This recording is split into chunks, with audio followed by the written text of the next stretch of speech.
നമസ്കാരം. ഇന്ന് രാവിലെ മധ്യപ്രദേശിൽ നടന്നിട്ടുള്ള ഒരു സംഭവത്തെ കുറിച്ചിട്ട് ഞാൻ വീഡിയോ ചെയ്തിരുന്നു. 3 ചെറിയ കുട്ടികളെ നിർബന്ധിപ്പിച്ച് ജയ് ശ്രീരാം വിളിപ്പിച്ചു എന്ന് പറയുന്ന ഒരു ഇൻസിഡന്റിനെ കുറിച്ചിട്ടായിരുന്നു ആ ഒരു വീഡിയോ. ആ സമയത്ത് ഞാനൊരു സ്റ്റേറ്റ്മെന്റ് പറഞ്ഞു. പൊതുവെ ഇത്തരത്തിലുള്ള സംഭവങ്ങളൊക്കെ നടക്കുന്നത് നോർത്ത് ഇന്ത്യൻ സൈഡിലാണ്. സൗത്ത് ഇന്ത്യൻ സൈഡിൽ ഇത്തരത്തിലുള്ള മതം റിലേറ്റഡ് ആയിട്ടുള്ള പ്രശ്നങ്ങളൊന്നും തന്നെ ഇല്ല എന്ന് ഞാനൊരു സ്റ്റേറ്റ്മെന്റ് പറഞ്ഞു. ആ സ്റ്റേറ്റ്മെന്റ് ഞാനിപ്പോൾ തിരുത്താൻ ആഗ്രഹിക്കുകയാണ്. സൗത്ത് ഇന്ത്യൻ സൈഡിലും ഇപ്പൊ ഇത്തരത്തിലുള്ള പ്രശ്നങ്ങൾ റിപ്പോർട്ട് ചെയ്യുന്നുണ്ട്. നോർത്ത് ഇന്ത്യൻ സൈഡിൽ ബാധിച്ചുകൊണ്ടിരുന്ന ആ പ്ലേഗ് ഇപ്പൊ സൗത്ത് ഇന്ത്യൻ സൈഡിലേക്കും പതിയെ സ്പ്രെഡ് ആയിക്കൊണ്ടിരിക്കുകയാണ്. ഇതൊരു അൺഫോർച്ചുനേറ്റ് ആയിട്ടുള്ള ഒരു വാർത്തയാണ്, പക്ഷേ ഇതാണ് റിയാലിറ്റി. ഇപ്പൊ എന്താണ് സംഭവിച്ചതെന്ന് ചോദിച്ചു കഴിഞ്ഞാൽ അയ്യപ്പ ഭക്തന്മാർക്ക് നേരെ ആക്രമണം അഴിച്ചുവിട്ടേക്കാണ്.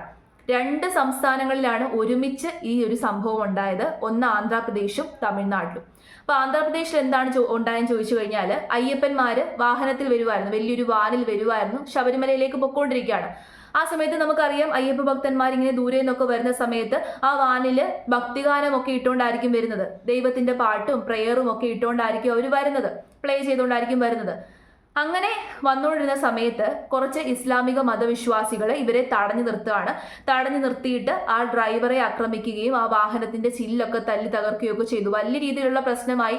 ആൾക്കാരൊക്കെ തടിച്ചുകൂടി. ഒരുപാട് ആൾക്കാർ ചേർന്ന് ഈ വാഹനത്തെ തടഞ്ഞു നിർത്തി അങ്ങോട്ടും ഇങ്ങോട്ടും ഒന്നും പോകാൻ അനുവദിച്ചില്ല. അപ്പൊ അതിന് അവര് പറഞ്ഞ കാരണം ഈ വാഹനത്തിൽ ഉറക്കെ ഈ ഒരു പാട്ട് വെച്ചു എന്നുള്ളതാണ് കാരണം. അപ്പൊ ഈ പാട്ട് കുറച്ച് വെക്കണം, നിർത്തണം എന്ന് പറഞ്ഞുകൊണ്ടാണ് ഇവർ അപ്രോച്ച് ചെയ്യുന്നത്. അത് നിർത്താൻ തയ്യാറാകാതെ ഇരുന്നപ്പോൾ ഡ്രൈവറെ വലിച്ചിറക്കി ഡ്രൈവറെ അടിക്കുകയും ആ വാഹനം തല്ലി തകർക്കാൻ ശ്രമിക്കുകയും ചെയ്തു. എങ്ങനെ ഇരിക്കുന്നു?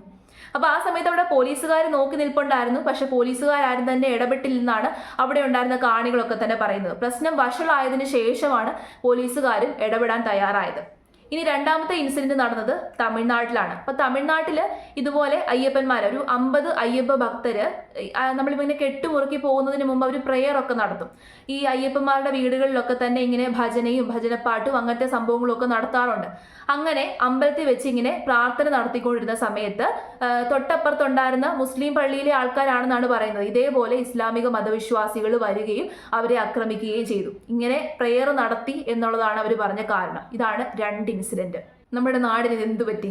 മറ്റേ പൊഹേലയുടെ പരസ്യമില്ലേ, പരസ്യത്തിനകത്ത് പറയത്തില്ലേ ഈ നഗരത്തിന് എന്തു പറ്റി, ചിലയിടത്ത് പുക ചിലയിടത്ത് ചാരം. അതേ സംഭവം തന്നെയാണ് ഇപ്പൊ നമ്മുടെ നാടിനെ വിശേഷിപ്പിക്കാൻ ഏറ്റവും ആപ്റ്റ് ആയിട്ടുള്ള ഡയലോഗ്.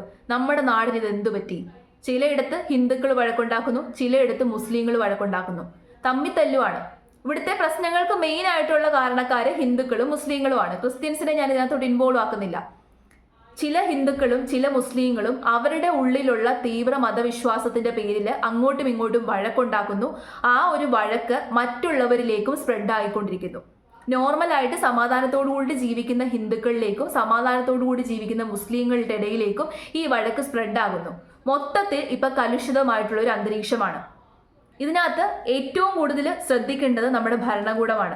അവരിതിനകത്ത് ഇടപെട്ടില്ല എന്നുണ്ടെങ്കിൽ നമ്മുടെ നാട് വലിയ നാശത്തിലേക്ക് പോകും. പക്ഷെ ഭരണകൂടം ഇടപെടും എന്ന് എനിക്ക് തോന്നുന്നില്ല. കാരണം അവരുടെ ലക്ഷ്യവും അതുതന്നെയാണ്. ഈ നാടിന്റെ സമാധാനം ഇല്ലാതെയാക്കണം, നാട്ടിൽ പ്രശ്നങ്ങൾ ഉണ്ടാക്കണം എന്നുള്ളതായിരിക്കണം ഇപ്പൊ ഭരണകൂടത്തിന്റെ ലക്ഷ്യം.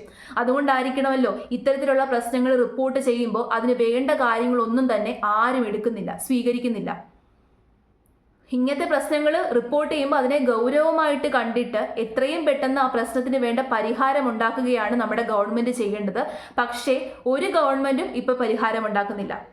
അതിലൂടെ നമുക്ക് മനസ്സിലാക്കാൻ പറ്റുന്നത് അവർക്ക് വേണ്ടതും ഇത് തന്നെയാണ്. തമ്മിത്തല്ലിക്കുക, പ്രശ്നങ്ങൾ ഉണ്ടാക്കുക, എന്നിട്ട് ഈ നാടിന്റെ സമാധാനം തകർക്കുക. അതിലൂടെ അവർക്ക് എന്തൊക്കെയോ നേട്ടങ്ങളുണ്ട്. അത് നമ്മൾ മനസ്സിലാക്കണം. അവരാണ് ശരിക്കും ഈ പ്രശ്നങ്ങളൊക്കെ ക്രിയേറ്റ് ചെയ്തത്. ഈ പ്രശ്നങ്ങൾക്കൊക്കെ തുടക്കമിട്ടത് ഈ രാഷ്ട്രീയക്കാരും വലിയ വലിയ നേതാക്കന്മാരുമാണ്. കാരണം അവരുടെ നേട്ടത്തിന് വേണ്ടിയിട്ട് നമ്മളെ കുലുക്കിയിട്ട് ഈ മരമൊക്കെ കുലുക്കി നമ്മൾ ഈ സാധനം പറിക്കുമല്ലോ, ഒത്തിരി ഫലങ്ങളുള്ള മരം ഇങ്ങനെ അങ്ങോട്ടും ഇങ്ങോട്ടും കുലുക്കിയിട്ട് താഴെ വീഴുന്ന പഴം നമുക്ക് കഴിക്കാൻ വേണ്ടി പറ്റും. അതേ സംഭവമാണ് ഇവിടെ നടത്തിക്കൊണ്ടിരിക്കുന്നത്. ഈ സമൂഹത്തിൽ പ്രശ്നം ഉണ്ടാക്കാൻ വേണ്ടിയിട്ട് പരസ്പരം അങ്ങോട്ടും ഇങ്ങോട്ടും ചെന്ന് ചൊറിയുക, പ്രശ്നങ്ങൾ ഉണ്ടാക്കുക, വഴക്കുകൾ ഉണ്ടാക്കുക. ഭയങ്കര കൺസേണിങ് ആയിട്ടുള്ള വാർത്തകളൊക്കെയാണ് നമ്മുടെ നാട്ടിൽ നിന്ന് കേട്ടുകൊണ്ടിരിക്കുന്നത്. ഇപ്പൊ കുറച്ച് ഒരു 5-6 വർഷങ്ങളായിട്ടാണ് ഇത്തരത്തിലുള്ള പ്രശ്നങ്ങൾ ഉണ്ടാകുന്നത്. ഇതിനു മുമ്പ് ഇത്തരത്തിലുള്ള പ്രശ്നങ്ങൾ വലിയ രീതിയിൽ നമ്മുടെ നാട്ടിൽ ഉണ്ടായിരുന്നില്ല. ആദ്യം ചെറുതായിട്ട് തുടങ്ങുമ്പോഴേക്കും അതിനൊരു തടയിടുമായിരുന്നു ഗവൺമെന്റ്. ഇപ്പം അങ്ങനെ തടയിടുന്നില്ല. ഇപ്പൊ അവർക്ക് ശിക്ഷ കിട്ടുന്നില്ല.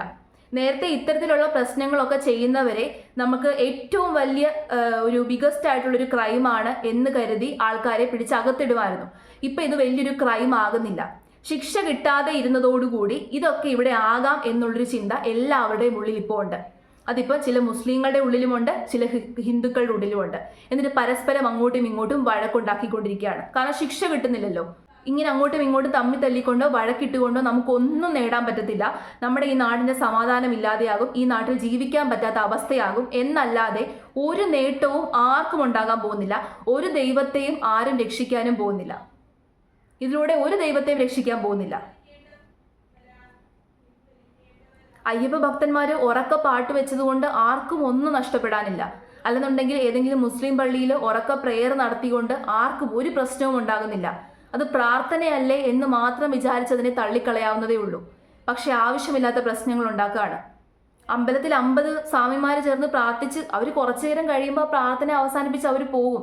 അവർ മലയ്ക്ക് പോകുന്നവരാണ്. അല്ലെന്നുണ്ടെങ്കിൽ ആ വണ്ടിയിൽ പാട്ടിട്ടവര് ആ വണ്ടി ആ ഒരു റോഡിൽ നിന്ന് കടന്നു പോയി കഴിയുമ്പോൾ ആ പാട്ടങ്ങ് തീരും. ഇതിനൊക്കെ ഇത്രയും വലിയ പ്രശ്നങ്ങൾ ഉണ്ടാക്കാൻ നിൽക്കുവാണെങ്കിൽ ഈ നാട്ടിൽ വലിയ വലിയ പ്രശ്നങ്ങൾ ഉണ്ടാകുമല്ലോ. എന്തൊക്കെ ഇഷ്യൂസ് ഒക്കെ ഇനി വരാനിരിക്കുന്നു. നമ്മൾ ഇനി വളരെ ശ്രദ്ധിച്ച് ജീവിക്കേണ്ട ഒരു അന്തരീക്ഷമാണ് വന്നുകൊണ്ടിരിക്കുന്നത്. ഇനി വരാനിരിക്കുന്ന ഒരു അന്തരീക്ഷം എന്ന് പറയുന്നത് നമ്മുടെ സൊസൈറ്റിയിൽ ഇനി നമുക്ക് വളരെയധികം ശ്രദ്ധയോടുകൂടി ജീവിക്കാനേ പറ്റത്തുള്ളൂ.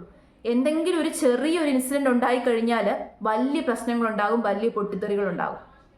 സോ നമ്മൾ മനസ്സിലാക്കുക, ചിന്തിക്കുക, ചിന്തിച്ച് മാത്രം പ്രവർത്തിക്കുക.